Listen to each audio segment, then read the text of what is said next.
One of the best ways to improve your memory is to focus on encoding. Encoding is the fancy word for putting things into memory.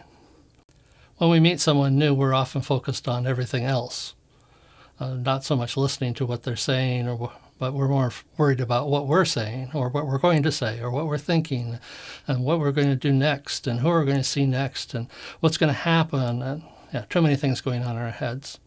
So one of the best things that we can do is to focus on the individual, to smile and listen.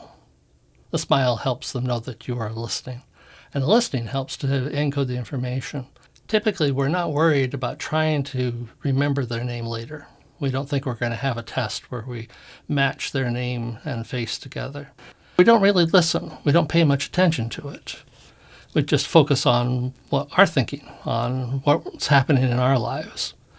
If you really want to improve your memory, one of the places to start is to encode the information better. The first secret to remembering people's names is to pay attention.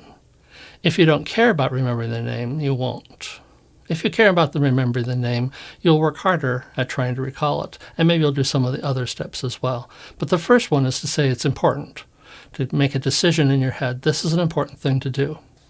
There can be a reason for it. It's important because this is going to make you money. This is important because the person's going to be a major part in your life.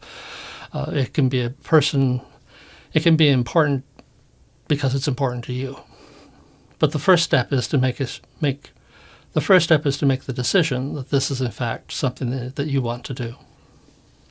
When you meet somebody, listen to how the name is pronounced. Listen to the cadence of it, the music of it. Focus on the details. The second secret to remember people's names is to associate the name with something you already know. If they have a name that is famous, or that reminds you of a famous person, that's a good place to start.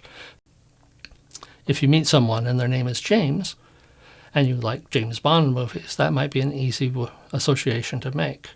You might then also go on to say, okay, well, which James Bond does this person look like? Are they more Pierce Brosnan or are they Sean Connery? Well, what kind of vibe do I get from them? What kind of James Bond would they be? What you're looking for is a way to link the name with the name you already know. There is no one more famous in your world than you. So if someone has the same name as you, that's the easiest to remember. Or if they have a name that is the same as somebody you know, your sister, your brother, your cousin, your uncle, your friend, your enemy, those are easier to remember because they will remind you of somebody. Then you can go, well, that's the same name as my enemy, but this is a nice person, not a bad person. Or they're the same name as my cousin. Any kind of association you can make that is related to you will help remember the name. Some associations are quite simple. A shout out to my friend Kiana Priest for giving me the mnemonic that she uses for her own name. It's Key on a Priest. Simple. Some are not quite that simple, but when you find an association, something that pops into your mind, that's the one to use. So 2 points. First, the associations have to be yours. You can't borrow from somebody else. You have to do whatever pops into your head because yours is the head that's going to do the remembering. So what pops into your head when you hear the name? When you hear Joan, do you think Joan of Arc? Do you think of Joan, your neighbor? What comes to your mind? That's the association you need to use. Even if it's rude, which leads us to our second point.